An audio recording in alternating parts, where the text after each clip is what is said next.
Good afternoon. Welcome to In Focus with Silvana Pavlovska, broadcasting from Melbourne, Australia. And today, it is a Tuesday, I believe, which is the 9th of April, 2024. And we are continuing our series on the Macedonian question. In particular, the scholarly publication by Professor Dr. Igor Janev titled The PRESPA Agreement as Cultural Genocide of the Macedonian National Identity towards the Termination of an Illegal Treaty. This is a 2023 publication by Professor Dr. Igor Janev, an expert on international law and a professor and a writer, author of many books related to international law. We are concentrating on chapter 4 of our agreement, and I should say the publication called The Agreement, not our agreement. You and I have no agreement, or maybe we do. Well then, in conclusion, says Professor Igor Janev, the PRESPA agreement was not only illegal treaty with the consequences of the human rights, this is ethnocide and cultural genocide, but the PRESPA agreement certainly influenced the Bulgarian assimilation plans, not only in the cultural dimensions, but literally creating conditions for military options and annexation. Now, you remember the previous broadcast contains information about these things, Macedonia agreeing to have the military from Kosovo be present in Macedonia, and all sorts of other things going on. So in conclusion, says the professor, the PRESPA agreement certainly influenced the Bulgarian assimilation plans, not only in the cultural dimensions, but literally creating conditions for military options and annexation. Annexation means division or partitioning, especially taking into consideration the Tirana platform, that's the Great Albanian platform, and involvement of military and religious factors from Kosovo and Turkey, even related to the Tehran and Saudi Arabia. Instead of stabilization of the region, the UNSC, that is the United Nations Security Council Resolution 817, and its effects and outcome from the PRESPA agreement actually inflamed and worsened prospects for regional peace and stability, providing for worst possible scenarios, including the new Balkan War and possible division of Macedonia. For that reason, Professor Igor Janev says that he proposes to the next Macedonian government, and there will be elections in May this year, very soon, he proposes to the next Macedonian government, presumably led by the VMRO, the Permanent political party, currently in opposition, unilateral termination of the PRESPA agreement, since this move can be the only option for Macedonian survival. In order to solve the problem relating to the Macedonian name, it's not needed only to terminate the PRESPA agreement, says Igor Janev, but to establish the previous constitutional name, Republic of Macedonia, in the United Nations. At the moment of conclusion of the PA, Macedonia already had its constitutional name. The name is Republic of Macedonia, and contrary to the domestic and international law, under the imposed provisional denomination of FYROM or FYROM from the Security Council Resolution 817, the PRESPA agreement was born with no valid legitimation. So it was not born legally. And contractual ID, there was no contractual ID. There was no ID. The state had no ID, the state that has been admitted by the United Nations under the name of The Republic of North Macedonia has no ID, no ID, no identity, no ID, and without prior consent on some sort of consultative referendum. It should be noted that the democratic government, if it decides to terminate the PRESPA agreement, may face domestic opposition from the Albanian parties in Macedonia. Not in Albania, but in Macedonia. And they call themselves Albanian parties, and foreign Western allies, that's the European Union and the rest of them, after the letter of termination will be sent to the Greek government, accompanied with a notice to the United Nations that that act was terminated. Domestically, that government may even not survive, and Western allies or diplomats will probably show up to stop the whole process. Hopefully, no such thing will happen. Hopefully, there'll be no interference from Western allies, diplomats, or Western countries, or EU, or whatever it is, Britain. Only strong people governing Macedonia may dare to terminate that illegal act.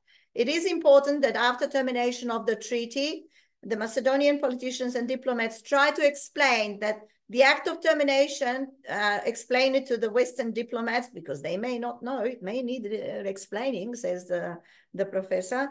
Particularly, the PRESPA agreement was an ethno-genocidal act, and that the only solution is termination of the same. Furthermore, the Macedonian politicians who decide to take this step need to know that a termination of the PRESPA agreement and establishment of a new desired name domestically would not automatically solve the problem in the UN, even if the request for the former name Republic of Macedonia is sent to the UN. As a counteraction, the Greek government may sue Macedonian state at International Court of Justice, employing last article or using the last Article 20, paragraph 9 of the PRESPA agreement, where it is provided that such treaty was irrevocable and on indefinite basis. That actually means that is eternal.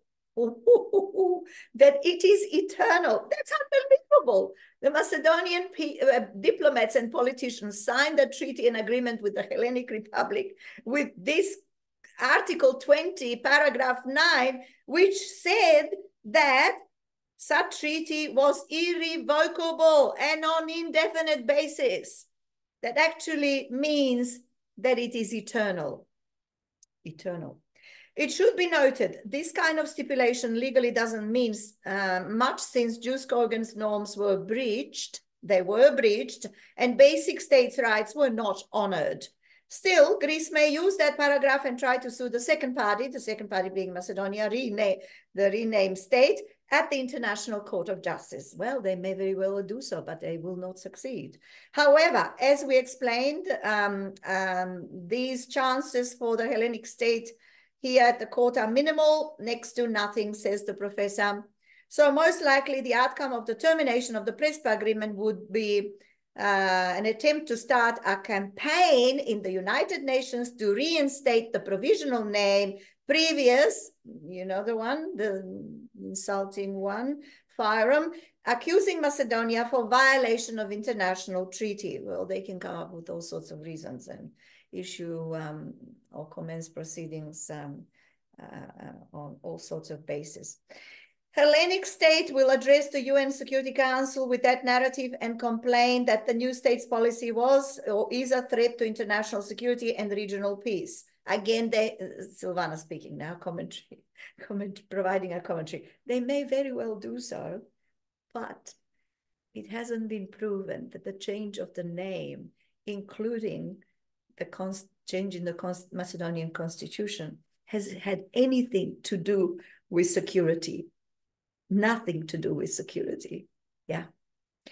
At that moment, the Macedonian politicians should first try to explain the ethno-genocidal character of the PA, including elements of cultural genocide, human rights violation, and an inability to perform duties from the PRESPA agreement in a democratic system, particularly illegal obligations limiting rights to national identity, domestic censorship, and all other aspects related to the jus cogens norm and independence or sovereignty. Let us pray that there will be some competent and wise people in the Macedonian, among the Macedonian politicians and diplomats this time.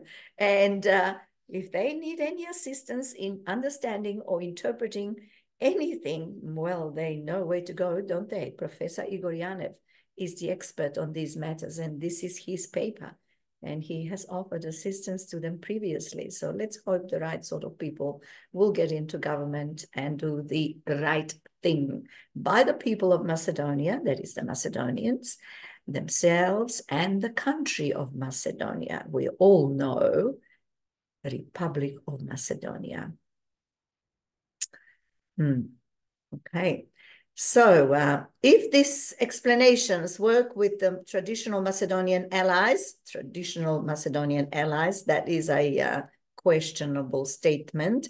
But nevertheless, I should say, Professor Igor's got it in here, so I shall read it to you again. If these explanations work with the traditional Macedonian allies, that is the United States of America and the EU countries, they will understand the Macedonian position and no new UNSC resolution imposing new obligations would pass the Security Council. Let us hope there'll be wisdom in these people's heads, and they will do the right thing. But if this is not the case, says the professor, Macedonian diplomacy may need to turn for help from Russia and China to block any such resolution that could impose the new duties to negotiate with the Hellenic Republic the changes of its national identity or imposition of a provisional one. In any of these cases, it is advisable that the Macedonian government reinstate the good relations with the non-aligned countries in order to provide the necessary support, either for requesting an advisory opinion hereafter, or from the International Court of Justice in case the UN Security Council passed a resolution discriminating Macedonia as a member state with equal rights in the UN. Or for voting in the UNGA for a new name embedded in section 25147. In case of discrimination with a new imposed denomination on Macedonia, the government of Macedonia should request that the UNGA vote for resolution with the question to the International Court of Justice whether such additional requirements discriminating one member state constitute the breach of the UN membership rights of a sovereign member state in the UN. Here, Macedonia can invoke an advisory opinion of International Court of Justice, 1948, and other UN conventions regarding independent status of the state vis-a-vis the UN. After a delivery of such an opinion of the International Court of Justice by accepting it from the UNGA, in the same or separate UNGA resolution, Macedonia will gain its constitutional name in the United Nations. That is, this country will be provided with the right to use the name Republic of Macedonia. That was the original name when in 1992 Macedonia applied for the UN membership, UN document section 25147.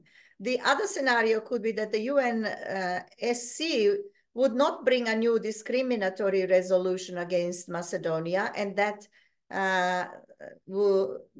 the matter related to the naming of the state could goes directly to the United Nations General Assembly.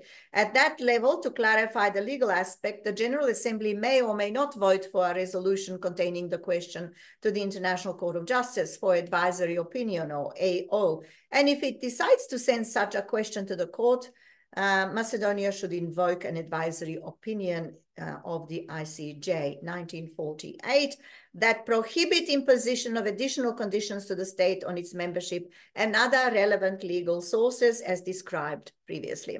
There is also the possibility that the UNGA decides only to vote for establishing for Macedonia a new name, Republic of Macedonia, taking into account the previous legal UN court's documents, and that would be I vote for a new name recognition with simple majority of the UNGA members present and voting.